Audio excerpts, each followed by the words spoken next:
It was the last day of school before Christmas break and the main seven had all exited the bathroom after changing into their winter wardrobe.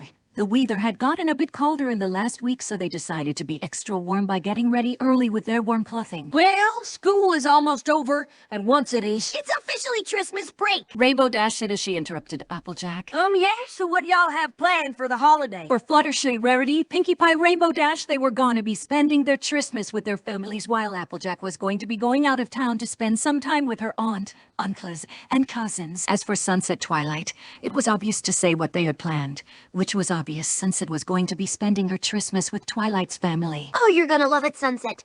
My family always throws a great Christmas every year. You'll love it. Nothing will go wrong at all. Yeah, I can't wait. I'm glad that your parts aren't weirded out that I have a pedal now. Oh, Sunset, I've been meaning to ask how Aloysius has gotten used to this place compared to Equestria. Honestly, he got used to it fast. He's been a big help around my apartment when it's nighttime. Feeding him has been a bit of a challenge with what I'll eat, but I've been fine with that. Other than that, Aloysius almost doesn't even know he ever left Equestria. Oh, that's great. I hope Spike doesn't get upset having some else around while you're staying with Twilight and her family. I had a talk with Spike and I told him if he did anything to Aloysius, he won't get any belly rubs for a week. Yeah, Spike sure loves them Twilight. Suddenly, the bell rang throughout the entire school building, signaling that it was now officially winter break. The girls soon excited Canterlot High School into the snow and eventually made their goodbyes and went their separate ways. After Sunset and Twilight stopped at Sunset's apartment to pack her clothes, but for Ray the wooden stand she got for Aloysius to sleep and sit on, they were on their way back to Twilight's house. They wished they could have gotten a ride instead of walking, but Twilight's brother nor anyone else was available to give them a lift. When they arrived back, the weather was starting to get worse with more snow and fierce winds to come. After shutting the door and removing a bit of snow on their shutters, Aloysius flew off of Twilight's shutter as Velvet entered the room, seeing the two girls had arrived back. Good afternoon, girls. This weather sure is getting worse. Glad you two made it here safe and sound. Yeah, we did, Mom. I'm feeling quite chilly after being in the cold for a bit. I could really use a mug of hot chocolate and a warm blanket now. Well, it's just your luck, girls. I'm making some hot chocolate right this very moment, said Velvet. Sweet. Thanks, Mom. No problem, dear. Now why don't you help Sunset unpack? It'll be ready in a few. Okay, Mom. We'll be down in a bit. After the two girls got upstairs to Twilight's room, they were greeted by Spike, who was on Twilight's bed sleeping till he heard them both coming up the stairs. After finding a spot to put Ray's cage and Aloysius' wooden stand in Twilight's room along with Sunset's suitcase of clothes, the girls decided to change into some warm clothes to be extra warm before going downstairs to have some hot chocolate with Twilight's mother.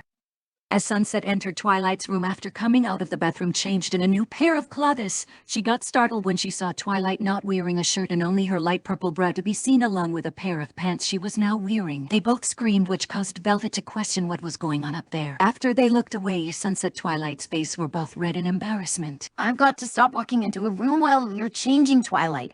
I'm sorry. Sunset, it's fine. I've done it a few times myself, so it's not a big deal. Sorry, Twilight. It's just, I don't want to have another bitch Christmas again like what happened a few months before the friendship games last year. Well, if you do or don't want to tell me, I'll understand, Sunset, said Twilight as she walked over to her before bringing her over to Twilight's bed as they sat down with Aloysius joining them. You see, Twilight, a few months before the friendship games, a terrible thing happened that affected my friendship with myself and the girls. What happened? Embarrassing photos and information were spread on Miss Stable, and many people thought that I was behind it all, but I wasn't. The Crusaders did it because I was spending so much time with our friends that they grew jealous that their sisters weren't spending time with them, and were giving me a lot of attention. They apologized for what they did and everything has been normal since, but it almost felt like a repeat when the Memory Stone incident happened earlier this year. Sometimes I just wonder what's the point in living if you will be ignored and hated upon throughout your life, even if someone will be there for you to help. Sunset said as she started to tear up. Sunset Shimmer, look at me. Sunset soon did so as she looked into Twilight's eyes with tears going down her face. It wasn't your fault. They just missed being with their sisters and wanted to spend some time together. I felt the same way when Shining Armor left for college when I was in middle school, but he comes to visit a lot when he has time off.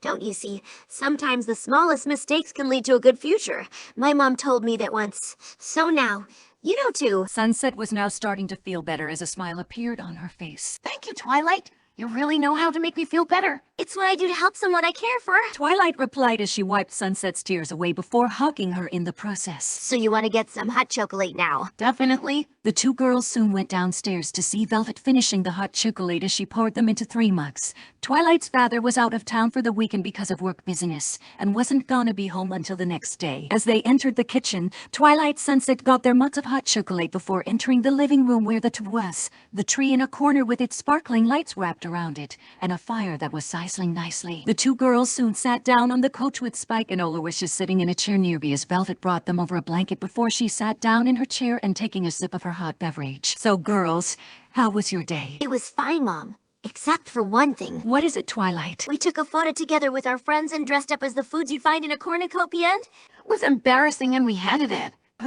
That explains this photo I received earlier, Velvet said as she showed it from her phone, giggling in reply. The two girls soon blushed and figured that they would expect more of this to come during the break. As the night went on, the two girls watched a Christmas movie together and shared a kiss after gulping down their hot chocolate, and then nearly falling asleep together as the movie was just about over. Sunset will still continue to think about the Anon-A-Miss incident every year around Christmas, but with Twilight by her side and being with her family, Sunset knew this Christmas was gonna be a jolly Saint Nick last.